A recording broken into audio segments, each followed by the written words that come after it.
आउनुहोस् हामी प्रार्थना गरेर यो कक्षालाई अगाडि बढाउँ।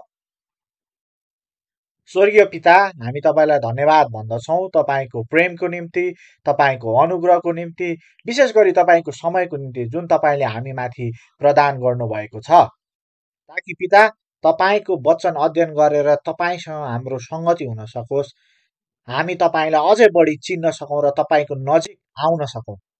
प्रभु, आज हामी तपाईँको नजिक आउँदछौँ हाम्रो चिन्ता बोझलाई लिएर। प्रभु, हामी स्वीकार गर्दछौँ हामी तपाईँको वचन अध्ययनमा लगनशील भएका छैनौँ, तपाईँलाई खोज्नमा लगनशील भएका छैनौँ। पिता, हामी तपाईँप्रति कृतज्ञ छौँ। यस्तो पापको बावजुद पनि हामीलाई तपाईँको नजिक बोलाउनु भएको छ। येशू ख्रिस्टको त्यो सुसमाचार मार्फत हामीलाई तपाईँ नजिक खिच्नु भएको छ। यो समयमा प्रभु हाम्रो आत्मिक आँखा कान हृदयहरू खोल्न सकौँ, ताकि हामी तपाईँको वचनलाई ग्रहण गर्न सकौँ। यसो गर्ने क्रममा जसै हामी तपाईँ नजिक खिचिन्छौँ, अन्धकारको शक्तिहरू हाम्रो जीवनमा रहेका पीर चिन्ता बोझहरू निक्लिएर बाहिर जान सकुन्, ताकि तपाईँमा रहेको त्यो सत्यता र प्रेमलाई हाम्रो जीवनमा हामी देख्न सकौँ। यसो गर्ने क्रममा हामी तपाईँको प्रेमको गवाई दिन सकौँ, जुन तपाईँले सबै मानिसलाई राख्नु भएको छ। पिता, हामी सुरुदेखि अन्तिमसम्म आजको कक्षामा तपाईँको अगुवाई माग्दछौँ र प्रभु अगाडि बढ्ने क्रममा हाम्रो विश्वासको जीवनमा तपाईँले हामीलाई आशिष दिनुभएको होस्। अनि हामी प्रार्थना गर्दछौँ येशू प्रभुको नाउँमा, आमेन। जय मसीह सबैजनालाई। तपाईँहरूलाई फेरि देख्न पाएर खुसी लागेको छ। आज हामी अघिको कक्षालाई नै निरन्तरता दिनेछौँ, बेबिलोन र छुटकाराको इतिहास। यही विषयवस्तु अन्तर्गत रहेको यो दोस्रो कक्षा हो। गएको कक्षामा हामीले बेबिलोन र वंशावलीहरूलाई हेऱ्यौँ। त्यहाँ हामीले उत्पत्तिमा भएको वंशावलीहरू हेऱ्यौँ, जहाँ कैन परमेश्वरको उपस्थितिबाट टाढा गए र उनले आफ्नो निम्ति एउटा सहरको निर्माण गरे, जुन आफ्नो छोराको नाउँ पछाडि त्यसको नाउँ दिए र त्यहाँ पाप कैनको वंशसँगै अगाडि बढ्दै गयो।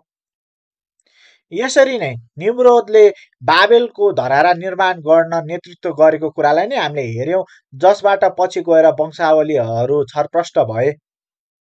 पेलेगको समयपछि यो संसार भाग लाग्यो र निम्रोदसँग बाबेलको धरारा बनाउनको निम्ति मानिसहरू उनलाई पछाए। त्यहाँ योक्ताम जस्तो मानिस पनि थिए जो अन्तै गए। आत्मिक रूपमा हेर्दा उनी वंशावलीको पुस्तकतर्फ गए। हामीले त्यहाँ हेऱ्यौँ कि एबरको वंशबाट पनि एबर त्यो बाबेलको धरारा बनाउने कुराबाट आफू अलग बसे। त्यो विश्वासको वंश भए तापनि त्यहाँ उनीहरूले पाप र मूर्ति पूजालाई बोकेका थिए।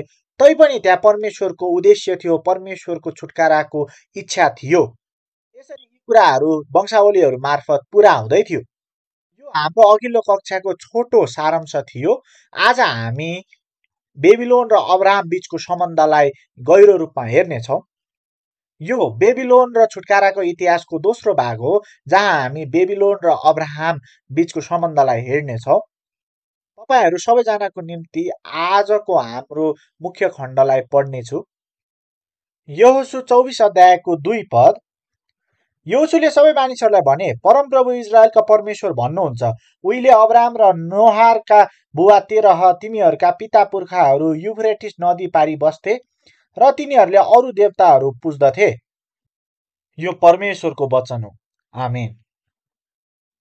यो इजरायलीहरूको निम्ति यहोशूको सन्देश थियो। उनीहरू प्रस्थान गरेर मिस्रबाट निस्केर आएका थिए।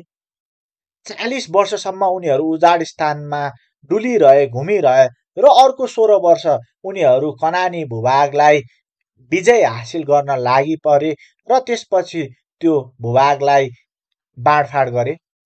यहोशूले यो सन्देश मार्फत, यो वचन मार्फत इजरायलीहरूलाई भनेका छन् कि अब तिमीहरू प्रतिज्ञाको देशमा छौ, त्यही कारण तिमीहरूले परमेश्वरलाई ठिक तरिकाले आराधना गर्नुपर्ने हुन्छ। यहोशू भन्छन्, धेरै वर्ष पहिला प्राचीन समयमा तिमीहरूको पिता पुर्खाहरू नदी पारीपट्टि बस्थे। यो युफ्रेटिस नदी पारीपट्टि भन्नाले उनले मेसोपोटामिया क्षेत्रको बारेमा बताउँदैछन्। उनी भन्छन् अब्राहमका पिता तेरहले अरू देवी देवताको पूजा गर्ने गर्थे। यदि हामीले बाइबलबाट बाहिर गएर अरू साहित्यहरूलाई हेर्छौँ, प्राचीन टिप्पणीहरूलाई हेर्छौँ भने तर यिनीहरूमाथि पूर्ण रूपले परमेश्वरको वचन भनेर विश्वास गर्न सकिँदैन। तर यो प्राचीन टिप्पणीहरूले के भन्छ भने तेरह वास्तवमा एउटा मूर्ति बनाउने व्यक्ति थिए। उनले मूर्ति बनाएर आफ्नो जीविकोपार्जन गर्ने गर्थे। उनले साँच्चीकै मूर्ति बनाउने गर्थे कि गर्थेनन् भन्ने कुरा त हामीलाई थाहा छैन। तर बाइबलले एउटा कुरा चाहिँ प्रष्ट पार्छ कि उनले अरू देवी देवताको पूजा गर्ने गर्थे। उनले अरू देवी देवतालाई पुज्ने गर्थे। अब्राहमको जीवनमा यो कुराले के अर्थ राख्छ त भनेर हामी हेर्नेछौँ।